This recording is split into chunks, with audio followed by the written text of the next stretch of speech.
Que Jesus me ilumine, a mim e vocês também, principalmente a mim, né? Hoje nós vamos fazer o capítulo 11, primeira parte do capítulo 11 do Evangelho do Missionários da Luz, e de André Luiz, que se chama intercessão. O que é intercessão? É o ato de interceder. O que é interceder? É pedir por outros, é intervir a favor de alguém. Eu acho que aqui já é a primeira lição desse capítulo. O título, intercessão. Por quê? Quem dá o bem é o primeiro beneficiado. Isso que nós temos que aprender. Que nós, quando fazemos o bem, nós não fazemos para os outros, nós fazemos para nós mesmos. E está na hora da gente esquecer o nosso umbigo e começar a pensar no próximo, né? Então, e Alexandre tem uma parte que ele diz assim: quem dá o bem é o primeiro beneficiado. Quem acende a luz é que ilumina em primeiro lugar. Então, esse é o ato de interceder. E intercessão é o ato de interceder. Então, aí nós já começamos o capítulo com lições. E nesse capítulo é exatamente isso que André Luiz nos traz através de Alexandre nos ensinando. Porque ele conta que numa noite, após encerrar a conversação que tiveram, chega duas senhoras para conversar com Alexandre. E outra coisa que ele nos ensina aqui, essas duas senhoras eram encarnadas e chegaram através do sono. Uma, Etelvina, que é a mais velha, já um pouco mais elevada espiritualmente, leva a sobrinha, a prima, quer dizer, a Esther, e elas vão até Alexandre através do sonho. Sonharam e foram até eles. Isso já nos ensina que nós, através dos sonhos, nós se desligamos do corpo físico e muitas vezes nós vamos visitar amigos, os nossos queridos que já se foram, nós podemos visitar as pessoas amadas e, dependendo do nosso merecimento, nós podemos muitas vezes solicitar amparo, rogar, certo? E nós seremos beneficiados tanto por nossos benfeitores, como por espíritos mais elevados de uma envergadura maior. Eu acho que aí nós já tivemos, nesse pequeno início de capítulo, nós já temos duas lições para a gente aprender, né? Bem, essas senhoras, Etelvina, tinha uma elevação espiritual mais apurada do que Esther. E elas, aparentemente, elas eram amigas, já conhecia Alexandre. Ela já conhecia Alexandre porque ela foi bem recebida por Alexandre. Alexandre recebeu com certo carinho. Já a outra, Esther, já estava angustiosa, chorosa, e ela tinha uma áurea mais um pouco escura, quer dizer que já não tinha tanta elevação. Etelvina, quando se dirigem a Alexandre, assim de uma forma bastante amigável, diz para ele que veio pedir um auxílio para ele se desculpar, para ele desculpá-la, que embora sabendo que ele tem tanta coisa mais séria, mais elevada, mas ela necessitava de um auxílio para a prima Esther. E se desculpava por estar trazendo um problema de ordem terrestre. Alexandre, com aquela carinho, com aquela sutileza dele, aquela elevação espiritual que ele tem, ele já vem e já recebe carinhosamente e diz a ela que sofrimento existe em todo lugar. E que até mesmo lá onde eles estão, existe o sofrimento. Eu achei mais uma liçãozinha para nós. Às vezes a gente pensa que só nós aqui que sofremos, o sofrimento só está do lado de cá do planeta, não. Está em todas as esferas, pelo que ele diz. E ele diz o seguinte, que ele se coloca à disposição para ouvir e que não se entristeçam com a dor, porque a dor é própria de todos nós. Aí ela começa a relatar a ele o motivo que a levou até ali. Fala, olha, o problema é a Esther. A Esther casara-se há 12 anos com o segundo noivo, porque o primeiro noivo, ela era grande amor da vida dela, ela era apaixonada por ele, viveu muito bem, só que ele morreu no dia do casamento. E ela, muito entristecida, muito sentida, passou algum tempo muito debilitada, mas Raul, que era amigo do primeiro noivo, a consolou e veio dar-lhe assim, uma certa estrutura de amparo para ela, e ela acabou se casando com ele. Ele se tornou marido caído do céu, porque ele era um bom esposo, tiveram 3 filhos maravilhosos. A vida era excelente, ele era excelente pai. Além da família dela, o marido e os 3 filhos, ainda moravam na residência um casal de velhos, que eram tios, parentes de Raul, e ele dava toda a atenção. Mas, embora isso, ele era um tanto melancólico. De vez em quando, ela percebia que ele trazia uma melancolia com ele, mas não se descobria, ela não conseguia saber o porquê daquela melancolia. Ela fazia de tudo, mas nunca soube o porquê. Mas ele era tão bom, mas ele era tão carinhoso, ele era bom pai, bom marido, bom amigo dos velhos, bom parente. Mas um dia apareceu um inimigo cruel e oculto. De repente, trouxeram o Raul morto para casa. Tinha sido baleado, ele estava com uma bala no coração e foi encontrado na rua por algumas pessoas desconhecidas que o trouxeram a desgraça para dentro da sua casa. Ela não se conformava. E logo do lado do cadáver foi achado um revólver, que não era dele. Não, ele não tinha revólver. Todo mundo dizia que ele tinha se suicidado. Ela não acreditava, de jeito nenhum. Ele não tinha motivos para se suicidar.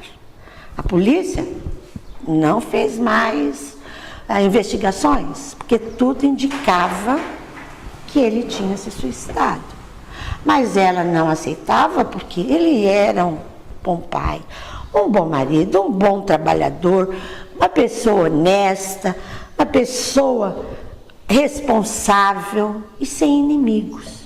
Ele não tinha motivo para tirar a própria vida. E pior, ninguém tinha motivo para matá-lo. Ela se desesperou. Ela não aceitava essa ideia. Como não havia mais investigação, ninguém mais foi atrás, porque todo mundo dizia, ele se matou, o revólver estava ali perto. Então ela precisava falar com ele, ela precisaria vê-lo, ela precisaria saber dele o que aconteceu.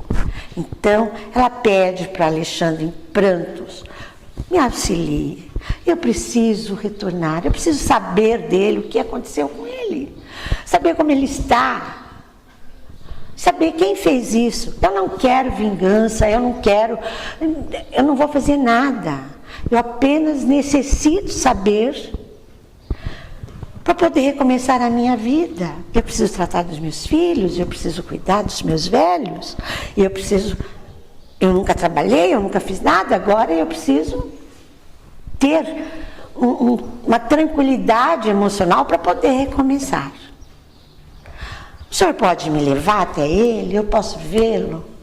Isso fez de sonho, mas eu preciso. Alexandre, eu já comecei a chamar ele até de Alê, sabe? Alê, né? Fiquei íntima dele. O Alexandre já disse para ela, não, calma. Faça o seguinte, vá para a sua casa, se tranquilize, tenha um pouco mais de calma e faça orações, se apegue nas orações. Eu vou lhe auxiliar, mas não é assim agora. Nada é assim de repente. Eu não posso fazer uma coisa assim de repente. Eu vou verificar o que eu posso fazer pela senhora. E a senhora se apegue com Deus. A oração é um lenitivo. Se a senhora for fazer orações, se a senhora ficar em prece, tenha fé que vai ser resolvido. Agora vá para casa, descanse a sua noite, passe o seu resto de noite tranquila e tente se harmonizar. Bem, aí já vem mais uma liçãozinha para nós. A oração é um lenitivo. Quando a gente tem algum problema, você bate o pé no chão, o que você grita? Ai meu Deus, né? Primeira coisa que você lembra é disso. E nós temos que ter sempre em mente isso, sabe? Que a oração nos liga ao essencial, nos liga ao importante. Então, essa lição que ele fala, que nós não podemos esquecer do trabalho legítimo que existe na vida, mas nós temos que estar em comunhão com Deus.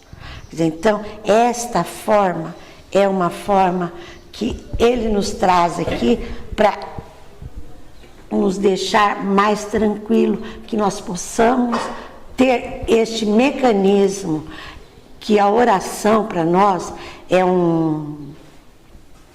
foge a palavra, um instrumento que nós temos que utilizar.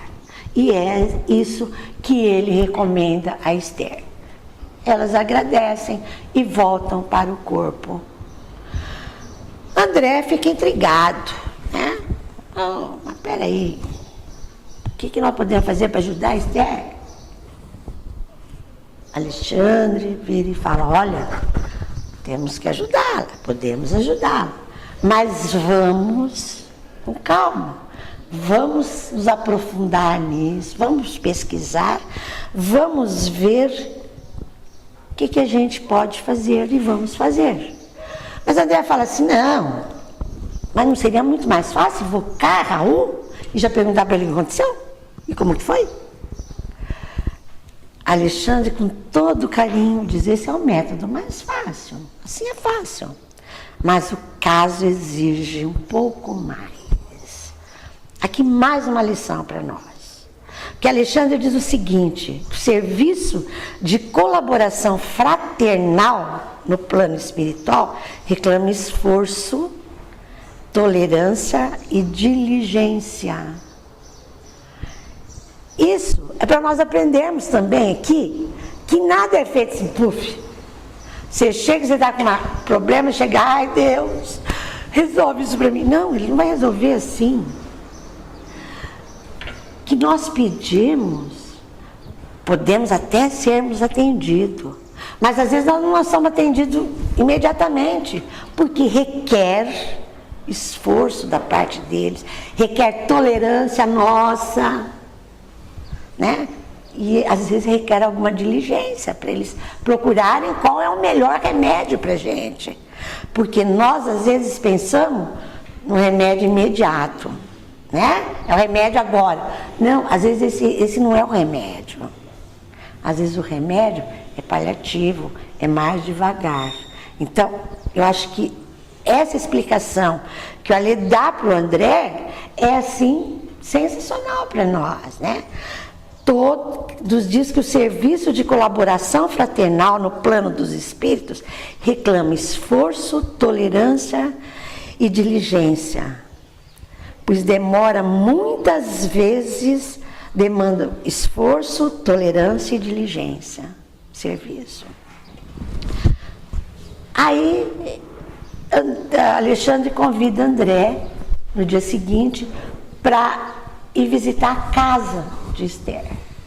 E eles vão à casa da Esther, é uma rua modesta, um lugar muito simples, Uma casinha muito boa, tudo bem. E eles chegam exatamente na hora do almoço, que estão Esther, os 3 filhos e o casal almoçando. Eles adentram, e a hora que eles adentram, André se assusta, porque vê diversas entidades escuras, com auros escuros, em volta da mesa. André pergunta para Alexandre: ué, o que estão fazendo aqui? Se alimentando? Desencarnados à mesa? Alexandre explica tranquilamente. O quadro de viciação mental, ignorância e sofrimento nos lares sem equilíbrio religioso. Olha bem o que ele diz aqui, ó. O quadro de viciação mental, ignorância e sofrimento nos lares sem equilíbrio religioso são muito grandes. Onde não existe organização espiritual, não há defesa de paz de espírito. Isso é intuitivo para todos que estimam o reto pensamento. Mais uma lição para nós. Eu fui assim, cada parágrafo eu achava uma lição. Ah, meu Deus do céu, esse cara está falando é comigo. Olha aqui a importância do nosso culto do Evangelho no lar. Eu vivo falando, o Google às vezes até brinca, pô, mas você fala do culto do Evangelho. Eu acho de uma importância fundamental. E aqui ele mostra para nós, né?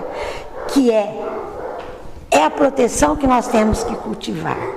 Se nós cultivamos a oração, se nós tivermos o costume, prazer de toda semana fazermos o culto do Evangelho no lar, nós vamos estar protegendo o nosso lar, sabe? Esses amigos que não são muito bons, eles vão ter dificuldade de se adentrarem à nossa mesa, de se adentrarem junto com nós. Então, essa lição para mim foi sensacional. Aí André, curioso, como sempre, ainda pergunta: mas eles se alimentam sempre dessa forma? Como que eles se alimentam assim? Porque esses irmãos que estavam lá não viam os dois, porque a luz dos dois era mais forte. E eles não conseguiam, então, chegar nos dois. Aí Alexandre sorri e diz: por que tanta admiração por eles estarem tomando alimento pelas narinas? Se nós encarnados recebemos 70% por meio de princípios atmosféricos, que as substâncias cozidas ao fogo sofrem profunda desintegração. E vamos pensar que não se tratam de pessoas anônimas que estão ali. São pessoas da família que estão no mesmo nível de vibração. Então, é aquilo que a gente sempre está estudando, aquilo que a gente sempre está tentando aprender. Iguais se atraem. Então, sem o culto no lar, sem o costume da oração, só com o costume de mal fazer, atraem o quê? Bons espíritos? Bons companheiros? Boas visitas? Não. Né? Aí Alexandre fala para André assim: André, preste atenção na conversa deles. Vamos ver o que eles estão conversando. Apure os ouvidos. Aí ele vê que a tiazinha lá que está reclamando, porque eu trabalhei tanto a vida inteira, agora você vê, depois de velho, está aqui mendigando. Olha, coitada da nossa sobrinha, agora viúva, vai ter que nos sustentar. E o velho, é mesmo, minha velha, a gente é tão infeliz. O André ficou, realmente, era só lamentações. E o que essas entidades que estavam próximas fazendo? Achando que estão certos, não, é isso mesmo, sabe? Porque eles se afinavam nesses pensamentos negativos. Mas Esther parece que teve uma luzinha assim, falou: olha, mas esta noite eu tive um sonho maravilhoso. E hoje eu estou com muita fé em Deus. André até fala: pô, começou a se iluminar, né? Essa noite eu tive assim um lampejo de luz na minha vida. Aí uma das crianças perguntou: mãe, conta o sonho? Eu não sei bem, eu não saberia contar porque não me lembro. Mas eu me lembro que a tia Teovina me apresentou um anjo iluminado. E eu acho que a vida vai melhorar. Estou me sentindo mais animada. Quando o André ouviu isso, quem sabe agora a gente aparece para esses irmãos desencarnados. E eles vão aí. Alexandre já diz: não é só uma aparição que vai resolver o problema deles. Se você quiser ajudá-los, venha mais vezes. Sabe? Comece a fazer um trabalho para auxiliá-los. Porque uma vez só não resolve. Mas deve ter algum amigo, visitador que vai nos auxiliar no que a gente precisa. Nisso, sai andando pela casa e encontra um espírito que chega e lhe pergunta: você é visitador em função ativa? E ele responde: sim, estou às suas ordens. Eu preciso de algumas informações, Alexandre diz. E ele diz: olha, o que querem saber?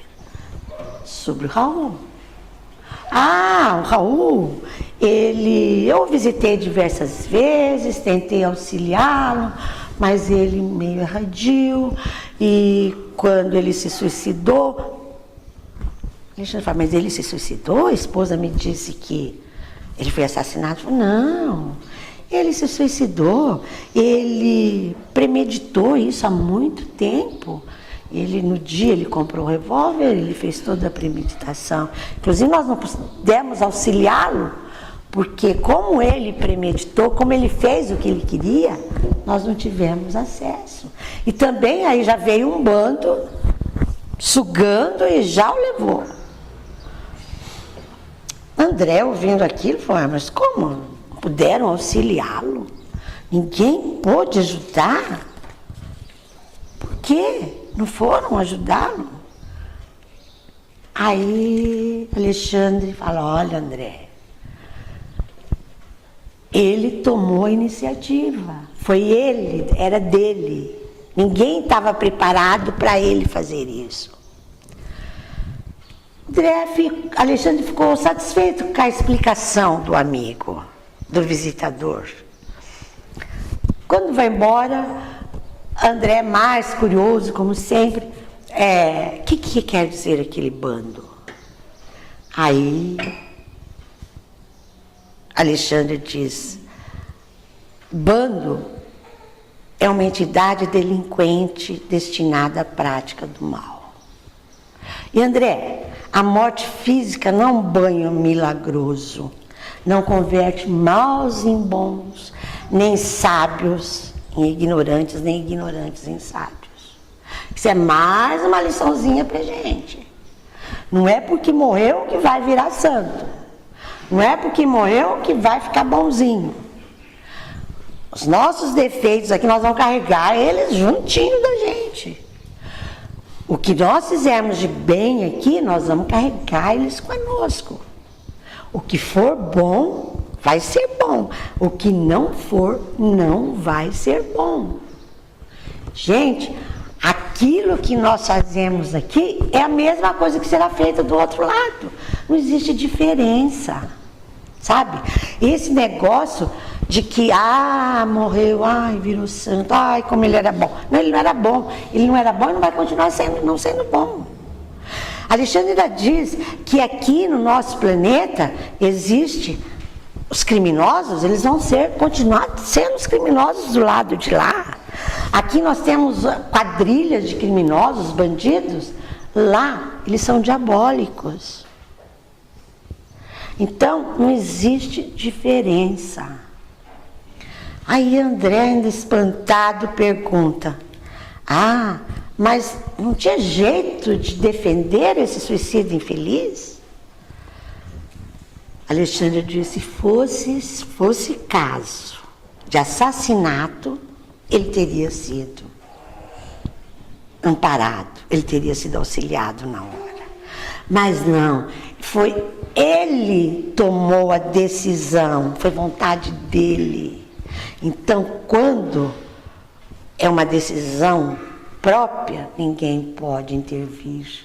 Nós temos o livre-arbítrio, nós fazemos aquilo que nós queremos. Então, nós somos responsáveis por aquilo. Aí ele diz assim: sendo a liberdade interior propriedade de todos os filhos da criação, não seria possível organizar precipitado serviço de socorro para todos os que caem no precipício dos sofrimentos por ação propositada, em plena consciência de sua atitude. O que quer dizer isso? Que nós somos donos do nosso livre-arbítrio.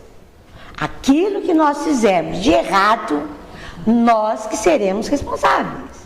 Aquilo que nós fazemos de bem, será para nós mesmos. Certo? Em tais casos, a dor funciona como medida de auxílio. E quantos maus parecem felizes na própria maldade, esses são sofredores perversos e endurecidos de todos os tempos, que apesar de reconhecer a decadência espiritual de si mesmo, criam perigosa crosta de insensibilidade em torno do coração. Após essa explicação, André, meu Deus. Aí Alexandre pede: André, conserve-se em oração, que eu vou tentar procurar aonde está Raul. André se põe em oração. Alexandre aparentemente tem um sono, mas em segundos acorda e fala: já sei aonde está. Vamos até Raul. Raul se encontra infeliz, vampirizado, bem próximo daqui. André segue Alexandre bem de próximo. Quando chegam num lugar, uma porta larga, entra, é um matadouro de animais, de bois. De repente, André se assusta de ver o tanto de entidades infelizes aparentemente sugando aquele sangue dos bois que são mortos. O lugar é horripilante. É assim, é uma quantidade enorme de seres vampiros, de seres escuros, escurecidos. Quando chega ali, André diz que nunca teve um lugar tão horrível em toda a vida dele. Nunca viu coisas tão deprimentes. Alexandre pede para André: André, mantenha-se em oração, acalme-se, porque esses infelizes não podem nos ver. Eles estão em deplorável situação de embrutecimento e inferioridade. Estão sugando as forças do plasma do sangue. São famintos que causam piedade. Imagina o teor de sofrimento que não existia ali. André diz que poucas vezes na vida experimentara tanta repugnância. De repente as suas ideias vagam em turbilhões. Mas Alexandre cerca-se de André carinhosamente e diz: olha, André, nós já passamos por lugares ruins também. Hoje nós estamos num lugar bom, mas já tivemos em outros planos inferiores. Por isso, nós devemos guardar sempre disposição para ajudar as pessoas, para estar sempre nos colocando em auxílio ao próximo, para podermos galgar melhores condições. De repente, Alexandre nota que ali no meio daquela turbilhão de espíritos infelizes se encontra um meio inconsciente. Ele diz: achamos o nosso irmão infeliz. É Raul que está ali. Ele chega próximo, coloca as mãos sobre a cabeça de Raul. E na nossa nosso dizer aqui, ele dá um passe, né, magnético, que aquilo ele começa a se iluminar. E os espíritos vampirosos começam a se afastar, porque se assustam com aquela luz. E eles chegam, aí um mais assanhadinho da turma lá diz, olha, sai daí, o cara aqui, deixa esse homem aí, deixa ele entregue a sua sorte, porque os espíritos poderosos estão querendo ele. Então, auxiliar, deixa ele aí. Os outros espíritos vão se afastando, uns lívidos, outros temerosos, sem saber o que está acontecendo. E assim todos se retiram, e aí André vê que ele ainda está ensanguentado, sabe? Desmaiado, não tem consciência de nada, não sabe nada. Alexandre diz, vamos ao que interessa. Guarda no coração as palavras que ouvimos aqui. Esse irmão merece a nossa maior compaixão. Alexandre recomenda a André que auxilie ele. Vamos amparar e vamos tirá-lo daqui. Amparam, saem com ele, saem em prece com ele e vão até uma árvore frondosa e botam ele ali. Ele ainda está inconsciente, ele não sabe o que ele tem, mas Alexandre o reanima em preces. Aqui termina a primeira parte da história. A próxima, Jefferson continua contando para vocês o que aconteceu. Mas o que mais me chamou a atenção, que mais me fez ler bastante vezes isto, foi que essa intercessão nos diz respeito a todos nós.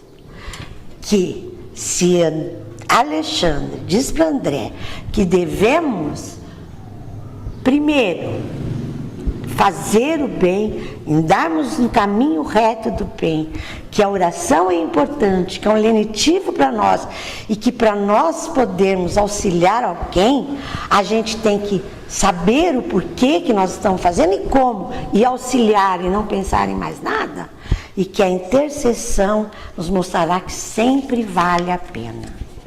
Que Jesus nos abençoe a todos.